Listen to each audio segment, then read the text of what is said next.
সেদিন হঠাৎ করে মায়ের দাঁতে খুব ব্যথা করছিল, তো দাঁতটা এমনি খারাপ হয়ে গেছিলো, তো সেই জন্য মাকে নিয়ে গেছিলাম হসপিটালে। তো আগে বাইরে ট্রিটমেন্ট করাতাম, হসপিটালে যেতাম না, কিন্তু এখন দেখলাম যে ডেন্টালের একটা হসপিটাল আমাদের এখানে আছে, খুবই ভালো চিকিৎসা, খুব ভালো। তো সেই কারণেই মাকে ওখানেই আমি দাঁত তোলাই, যতবার করেছি 2-3 বার ওখানেই দাঁত তুলিয়েছি। তো মাকে নিয়ে গেছিলাম, মা ডাক্তার এক জায়গায় দেখালো, এক জায়গায় মানে বলে দিল ডেট কবে আসতে হবে। আর দেখো, তোমাদের সঙ্গে দাঁত তোলার ডেটটাও আমি শেয়ার করে নিলাম। তো মাকে নিয়ে এসেছিলাম দাঁত তোলাতে, মা ভিতরে গেছে, তো ওখানে তো আর ভিডিও করতে দেবে না, মা ভিতরে গেছে, আমি বাইরে ওয়েট করছি। বাইরে প্রচণ্ড বৃষ্টি পড়ছে, আমরা বসে আছি বাইরে, আরও যারা পেশেন্ট তারাও বসে আছে। তো মাকে নিয়ে বাড়ি চলে এলাম, মা একটু কোনো হুঁশ নেই, এত মানে ব্যথা করছে, ঘুমাচ্ছে।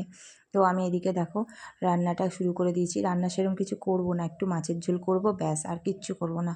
কারণ হচ্ছে মা খেতে পারবে না, মাকে তো গলা গলা খেতে বলেছে। আর আমি দেখো এখানে কচু আলু কেটে নিয়েছি, এখানে তেলাপিয়া মাছের ঝোল করব। তো সেই কারণে কোনো রকমে যা হোক কিছু একটা করে একটুখানি খেয়ে নিলেই হবে, বাকি তো অত ইচ্ছা নেই, একা একা খেতে ভালোও লাগে না।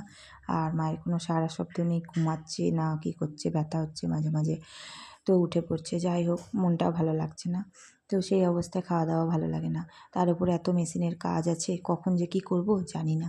তাই ভাবলাম মাঝে মাঝে যেটুকু পারি তোমাদের সঙ্গে শেয়ার করার চেষ্টা করি, নাহলে তো তোমরা আমায় ভুলে যাবে। তো সেই জন্য এইটুকু ভিডিও বানালাম তোমাদের জন্য, তো তোমরা মনে কিছু করো না। তো চলো এখনকার মতো রাখছি, আবার দেখা হবে অন্য ভিডিওতে। তোমরা আমার পাশে থেকো, সাথে থেকো। আজকের মতো আসছি বন্ধুরা, তোমরা সাবধানে থেকো, টাটা।